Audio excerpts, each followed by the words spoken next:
Halo dan selamat datang di rekomendasi anime baru di Winter 2023, di mana sebentar lagi akan muncul atau sudah muncul nih anime terbaru yang mungkin sebagai pre-airnya. Nah, di sini saya akan memberikan rekomendasi anime yang menurut saya menarik untuk dilihat atau ditonton. Apalagi di season ke depan mungkin kita akan melihat banyak anime yang cukup santai untuk ditonton. Jadi masih mirip-mirip nih dengan season sebelumnya untuk anime yang cukup adem kali ini. Jangan lupa untuk tonton videonya sampai habis karena di ending ada bonus anime tambahan lagi selain anime yang sudah dibacakan dari awal dalam listnya, oke?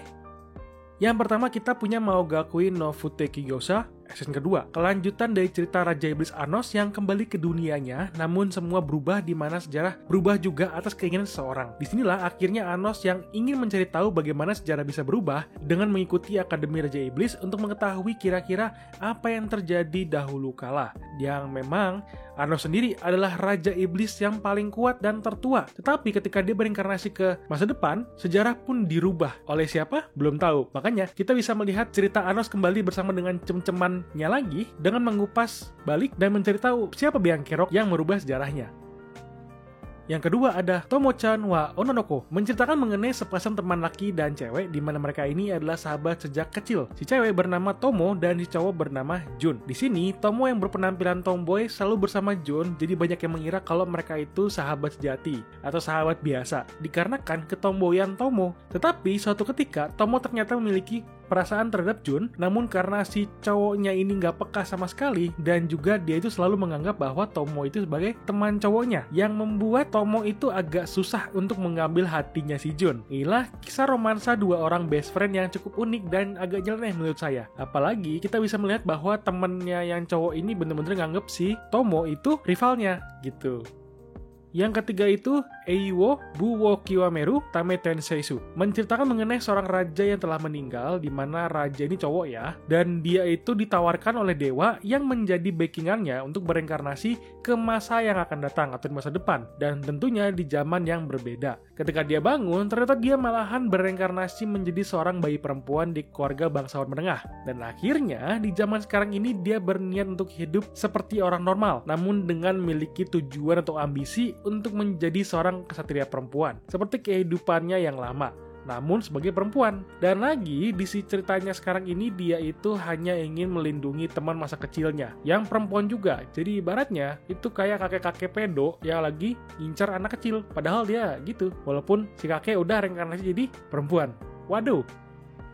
Yang keempat ada Tondemo Skill de Isekai Horoumeishi, sebuah cerita fantasi lagi, namun di sini menceritakan mengenai Mukoda, seorang pria Jepang yang terpanggil ke dunia lain, di mana dia dipanggil untuk menjadi seorang pahlawan untuk menyelamatkan dunia itu. Namun ternyata ketika dilihat, dia mendapatkan skill yang buruk oleh orang-orang dari kerajaan hingga membuat dirinya dibuang keluar istana. Ketika dia mulai berjalan menuju keluar kerajaan itu, dia akhirnya bertemu dengan Fenrir, seekor serigala legendaris yang terpukau dengan skill Mukoda karena dia memiliki skill menu makanan, di mana Mukoda sendiri bisa membeli bahan makanan apapun yang ada di Jepang untuk dipakai di dunia fantasi, yang membuatnya menjadi spesial bagi si Fenrir. Akhirnya, Mukoda bersama Fenrir dan slime kecil yang bernama Sui mulai berkelana dan mengelilingi dunia dan berpetualang untuk melihat dunia itu seperti apa. By the way, Mukoda itu skillnya itu nggak cuma bisa beli makanan ya, dia juga bisa beli minuman,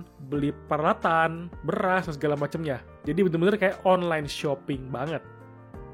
Yang kelima ada Isekai Nonbiri Nouka, menceritakan mengenai Machiro Hiraku, di mana dia meninggal di umur 39 tahun dan mendapatkan kesempatan untuk pergi ke dunia lain, di mana dirinya diberikan permintaan oleh dewa, dan ketika dia sudah memberikan hasil dari permintaan dia meminta untuk sehat selalu, hidup aman, dan tahu bahasa yang ada di dunia itu. Dan yang terakhir, dia meminta untuk menjadi seorang petani di dunia lain. Inilah cerita Machio yang hidup sendiri di dunia fantasi. Namun seiring waktu berjalan, dia akhirnya bisa bertemu dengan hewan peliharaan hingga iblis dan malaikat yang saling bertempur.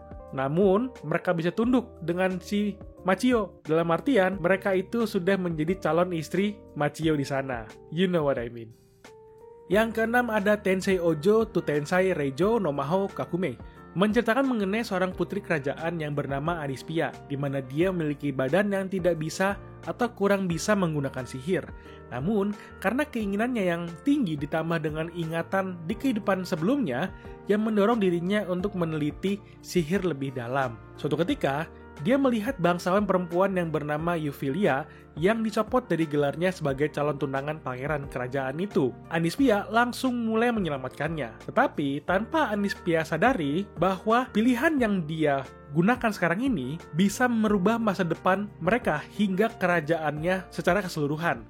Karena pilihan yang digunakan nama Anispia sendiri itu adalah skenario yang terjadi pada cerita novel romansa yang pernah dia baca. Jadi, singkatnya ini anime memang MC kita itu terlahir lagi di dunia novel. Tapi anehnya, cerita ini akan fokus ke MC-nya, bukan cerita novelnya. Jadi, MC-nya itu benar-benar merubah semua cerita yang akan terjadi di novelnya. Gitu.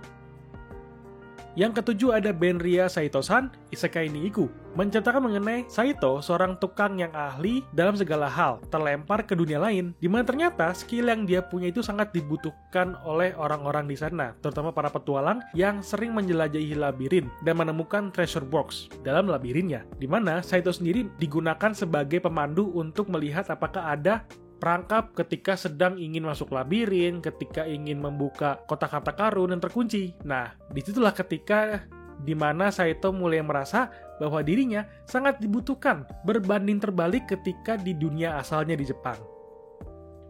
Yang kedelapan ada Rougo ni Sawananeta Isekai de Hachimanmai no Kinka wo Tamemasu. Suatu hari, Mitsuha jatuh dari tebing dan dipindahkan ke dunia Eropa abad pertengahan, alias ke dunia fantasi. Setelah pertemuan hampir mati dengan sekawanan serigala, dia kemudian menyadari bahwa dia dapat berpindah antara dua dunia fantasi dan dunianya sendiri, atau dunia Jepang. Memanfaatkan kemampuan ini, Mitsuha memutuskan untuk hidup di kedua dunia tersebut dan menghitung bahwa dia membutuhkan 80.000 koin emas untuk dapat hidup nyaman dan bisa leha-leha. Pada akhirnya, Mitsuha sekarang harus menemukan berbagai cara untuk mengumpulkan koin cuannya di dunia lain tersebut. Dan tentu, dia akan mendapatkan cuan lagi di dunia Jepang yang sekarang ini. Cerdas ini MC-nya ya.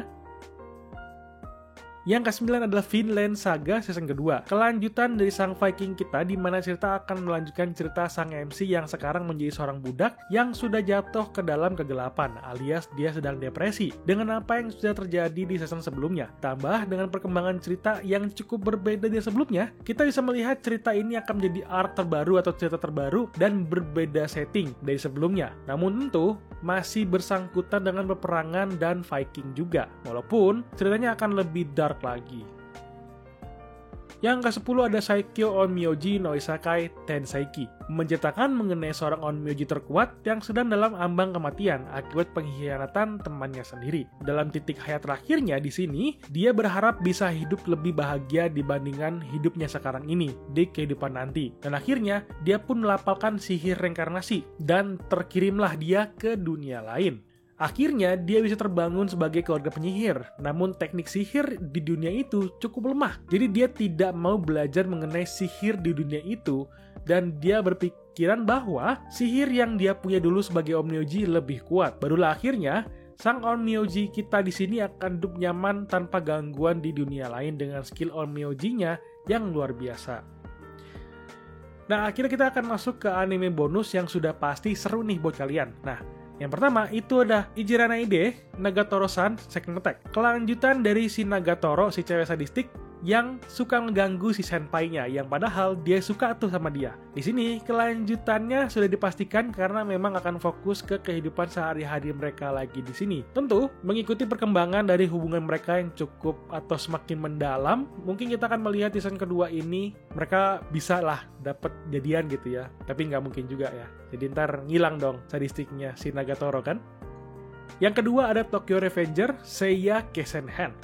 Season kedua dari Tokyo Revenger. Ya, kalian sudah tahu lah ya, ceritanya seperti apa. Karena memang dulu ini hype banget. Jadi silakan ditunggu untuk kedatangan dari animenya sendiri. Ya, memang di season kedua ini bakal lebih merujuk ke masa depan yang memang bakal lebih difokuskan ceritanya. Seperti itu. Yang ketiga ada Bofuri season kedua. Nah, kita akan mendapatkan season kedua dari Bofuri atau si cewek tanker yang suka makan monster. Dimana di sini kita akan bisa melihat karakter yang jarang terlihat di season sebelumnya akan menjadi fokus utamanya. Karena Guild Maple akan mulai bertempur nih di pertandingan gamenya atau di event yang akan diadakan sama gamenya itu. Jadi bakal seru nih ya ceritanya, dimana nantinya si Maple itu akan bekerja sama dengan guild-guild besar lainnya untuk saling latihan, saling tempur, saling hunting bareng. Ya, sama seperti sebelumnya, Bofuri sendiri adalah anime yang cukup santai dan cukup menggemaskan. Yang keempat ada Kamitachi ni Hirowareta Otoko Second Season. Kelanjutan dari penjinak slam ahli kita yang di season 2 ini dia akan berfokus ke tokonya yang dimana dia membuka laundry di dunia lain. Jadi di season kedua ini MC kita sudah bisa membeli rumah atau gedung untuk dibukanya sebagai toko. Namun toko yang dibuka adalah toko laundry yang cukup menggemparkan dunia fantasi tersebut. Jadi mari kita lihat aja bagaimana bisnis si MC penjinak slam ahli kita di season kedua kali ini. Yang kelima ada Oni-chan wa Oshimai, anime terbaru yang dibilang cukup nyeleneh karena anime ini bercerita mengenai seorang pria normal yang suka bermain game erotis dan penyendiri selama kehidupan mudanya hingga tua. Namun ketika dia bangun pagi keesokan harinya, dia menemukan bahwa dirinya sudah berganti kelamin menjadi wanita. Hal ini dikarenakan adiknya seorang ilmuwan gila yang sudah membuat obat untuk kakaknya agar bisa berubah menjadi seorang perempuan di masa mudanya. Jadi dimulai kehidupan seorang pria yang berubah menjadi gadis muda penyendiri yang memang dia akan sekolah lagi dan berteman dengan para gadis-gadis muda lainnya. Untung aja ini anime nggak ada edgy-nya, jadi aman untuk ditonton karena ini komedi ceritanya. Jadi ada komedi dan slice of life-nya, walaupun agak nyeleneh ya. Oke, itu semua list anime yang menurut saya menarik dan seru untuk ditonton di season selanjutnya atau di musim selanjutnya ini. Menurut kalian, kira-kira mau nonton yang mana nih? Tulis di kolom komentar ya. Jika kamu suka dengan videonya, silakan di like dan di subscribe agar bisa ngikutin nih review anime selanjutnya. Thank you for watching, and bye-bye.